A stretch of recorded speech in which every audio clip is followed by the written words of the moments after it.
I'm Davies, and welcome to Caffeine&Creators. Earlier this year, Black Panther brought us a three-dimensional villain in the face of Killmonger. Ultimately, he's somebody that wanted to get official eye for an eye vengeance on the oppressors. Put it to the husk of a character that just wants to conquer the world, or at least his part of. We can actually see he wanted to make something good, just went about it the complete wrong way. Now in the film, Killmonger actually does succeed in changing the main character. He convinced Prince T'Challa to reconsider his entire viewpoint on the world and his kingdom of Wakanda. But is Thanos, as a character, any different from Killmonger? And the short answer is yes, obviously. But the more interesting reason is why. And that's what we're going to delve into. Oh, and of course, there's going to be spoilers, so you probably shouldn't even watch this far, to be honest. So let's start with something most of you already know. Black Panther. Or to be more specific, his big screen nemesis, Eric Killmonger.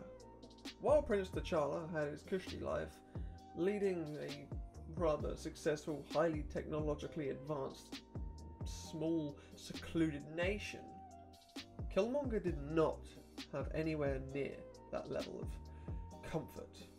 He grew up in a slum in California.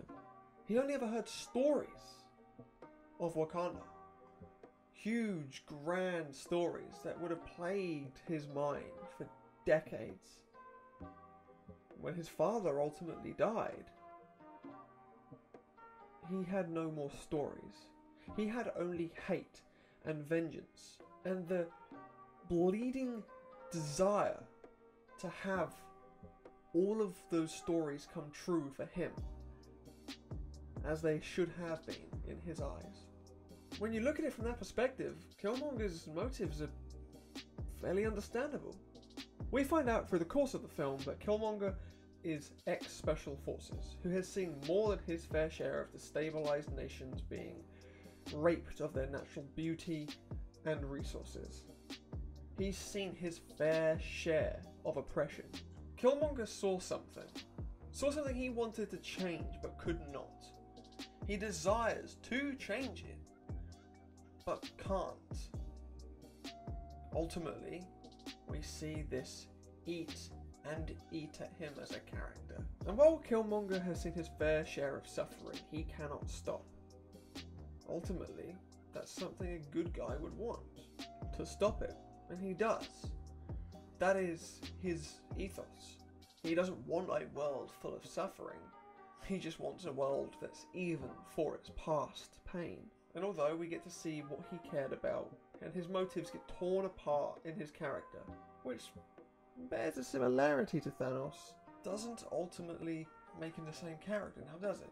Okay, but if we really want to understand what's going on inside Thanos' head, we have to look at the source material. You see, in Infinity Gauntlet, a 6-issue run that ran in '91 by Jim Starlin, I think, Thanos is portrayed as a nihilist. He literally can't see any reason for existence whatsoever, and eventually wipes out not half, but the entire universe. But then something strange happens. We see Thanos standing in entire blackness, no life, no death, where he could rule forever. He ultimately rethinks himself. He understands that this space has no value at all, and that the whole sense of life is inevitable death, because only through understanding that our time on this earth is limited can we ever comprehend how much a single second of existence is worth. Ultimately, he fixes everything. He returns things back to the way they were. Well, all but one. Himself. He does that so he can never harm anyone again. Which is great character development.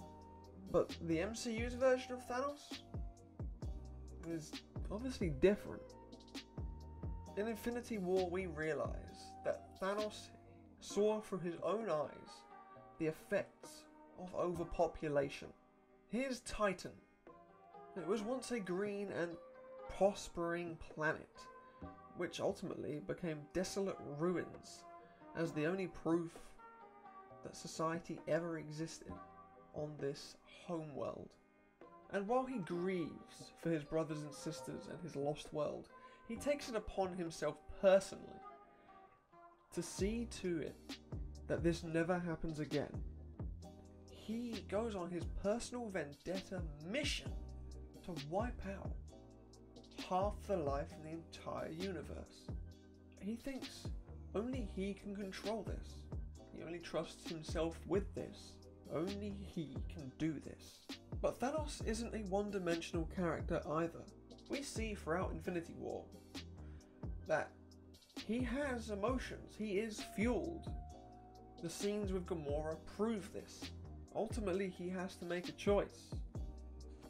Sacrifice. Possibly the only person that could have talked him down from this.